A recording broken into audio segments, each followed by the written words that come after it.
This American F-35 is landing on a road in a forest, and it's far more serious than you may think.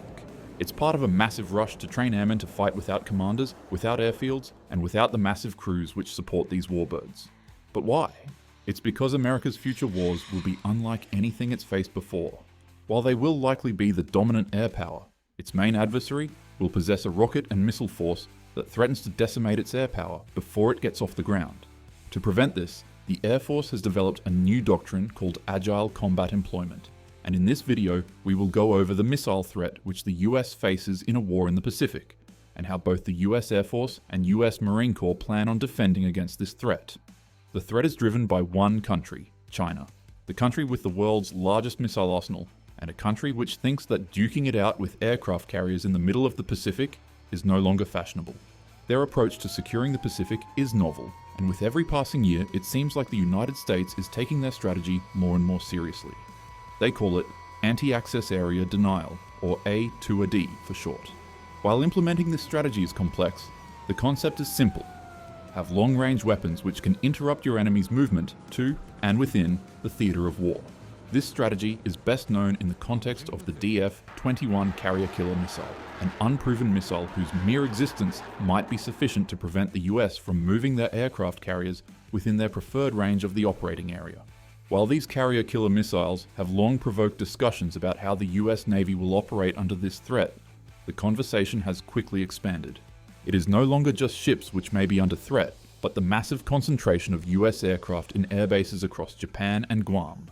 These threats are conventional, ballistic missiles which descend from the upper reaches of the Earth's atmosphere at hypersonic speeds, and subsonic cruise missiles which fly mere meters above the ground to avoid detection. Advanced as they may be, these are threats which US air defenses are capable of intercepting. So, if the US has no issue in intercepting them, why are they doubting the survivability of their air bases? The issue is not of the quality of the interceptors, but their quantity. High-end air defense systems like the Patriot, THAAD, and Standard Missile are typically more difficult and expensive to produce than the missiles they shoot down.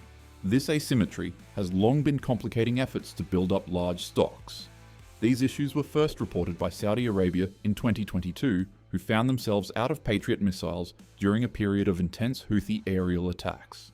Within a year, it would be Ukraine complaining about similar issues. And whilst it is reasonable to assume that the US is hoarding some of these interceptors for their own reserves, even the US Navy found itself short on air defense missiles after a few weeks protecting shipping in the Red Sea. Not only that, but they also found themselves just 4 seconds away from suffering their first naval casualties since the USS Cole was struck in the year 2000, with air defense interceptors repeatedly missing the incoming Houthi missile. It is this intersection between the perpetual shortage of interceptors, the fact that interceptors are imperfect, and the massive arsenal of offensive weapons which China possesses, which is causing military planners to question whether their air bases in the Pacific will remain operational. If you aren't convinced of this threat, it will only take a few images to convince you of the scale of the problem. This is China's Longtan Air Base, home to J-16 multi-role strike fighters. But looking at satellite imagery, you will find only hardened aircraft shelters designed to keep aircraft safe from bombardment. This is because Longtan Air Base is close to Taiwan and is likely to become a target in the event of war. But here is the striking difference. Let's look at 2 US air bases which are also in areas which are likely to be attacked in the event of war: Kadena Air Base in Japan and Andersen Air Force Base in Guam. In Kadena Air Base, we can immediately spot the Air Force's most prized assets sitting in the open: 2 E-3 airborne early warning and control aircraft, and 2 rivet joint signals intelligence aircraft. And this is not just because of their large size. F-35 fighters have also been spotted parked in the open because there is only one hardened hangar for every 10 aircraft which could be stationed at the airbase.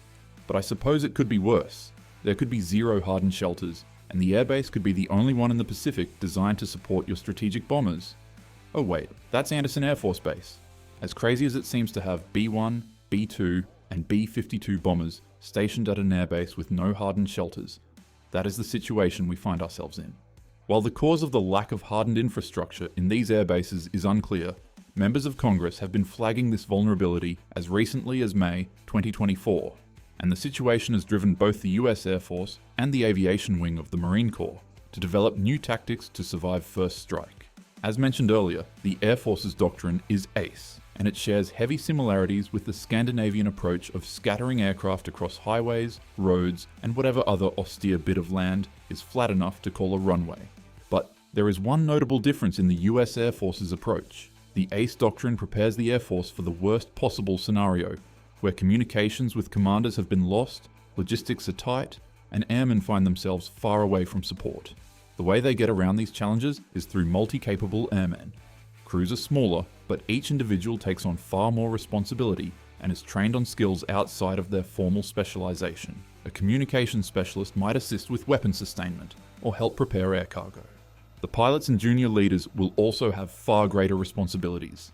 Assuming satellite and radio communications are degraded, they will be expected to act in line with the commander's intentions despite being cut off from that commander.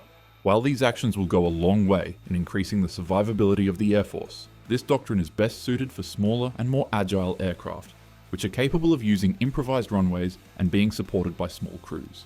How these survival plans apply to the massive intelligence aircraft sitting around at major US air bases is anybody's guess. But we will touch on a more high-tech replacement for these later in the video. First, let's look at the Marine Corps' version of the ACE doctrine, a concept they call Expeditionary Advanced Base Operations. As the name suggests, this is based around a new type of military installation called an Expeditionary Advanced Base. Unlike a typical Marine Corps base, an Expeditionary Advanced Base is mobile, stealthy, or as the US Marine Corps terms it, low signature, and can persist within range of the enemy's long-range weapons. In essence, it is dozens of Marines rapidly moving into the islands of the Pacific and quickly bringing on shore surveillance radars, anti-ship missiles, and the resources needed to refuel and rearm aircraft at these improvised bases. Where the ACE doctrine attempts to ensure that combat air power can be maintained in the face of an enemy with formidable long-range strike capabilities, Expeditionary Advanced Base Operations is far more complex. Marines will be asked to move into an area where the enemy outnumbers and outguns them, set up a base which is hard to detect both visually and across the electromagnetic spectrum, and then carry out complex tasks. According to the Marine Corps manual, these missions could include surveillance and reconnaissance, surface warfare, air and missile defense, anti-submarine warfare, aircraft arming and refueling point operations, and irregular warfare. In all, Marines will have a lot of work to do as part of a broader mission to create America's own version of anti-access area denial within China's backyard. But as I alluded to earlier, there is one technology which could make their work, and the Air Force's work, simpler. A new class of unmanned aerial vehicle which are far easier to conceal and relocate than a fully fledged multi-role fighter. General Atomic's Gambit and the Valkyrie by Kratos are two of the best known examples of these new UAVs. They are designed to be highly flexible, with modular payloads allowing them to be quickly set up for various missions. For example, a jamming payload would allow it to perform electronic warfare missions against enemy radar installations, or a ESA radar could be fitted, allowing it to act as a node in a wider web of stealthy UAVs surveying hostile airspace. Best of all, these class of UAVs can take off without a runway, using small, inexpensive rocket boosters. Collecting the UAV after a mission is equally easy, as they can be equipped with parachutes to land almost anywhere. In all, these low-cost and multi-mission UAVs are well suited to the dilemma the US military now faces, and it is no surprise that they are continuing to rapidly test these systems. It is likely that the major technological hurdle is not the miniaturization of a multi-role jet, but the software and AI backend, which will have to autonomously complete complex missions in the face of intense jamming efforts. With the war in Ukraine showing us that a wide range of US equipment, from smaller tactical drones to GMLRS rockets, are highly susceptible to jamming, this is not an easy feat. So, at least in the short to medium term, there is no alternative to the Air Force's and Marine Corps' doctrines. In a coming conflict, it's very much a case of hiding your jets in a bush and hope for the best. Thanks for joining me in this quick look at how the US is reacting to Chinese area denial capabilities. I hope to see you again. In the meanwhile, this has been Red4, and I thank you for watching.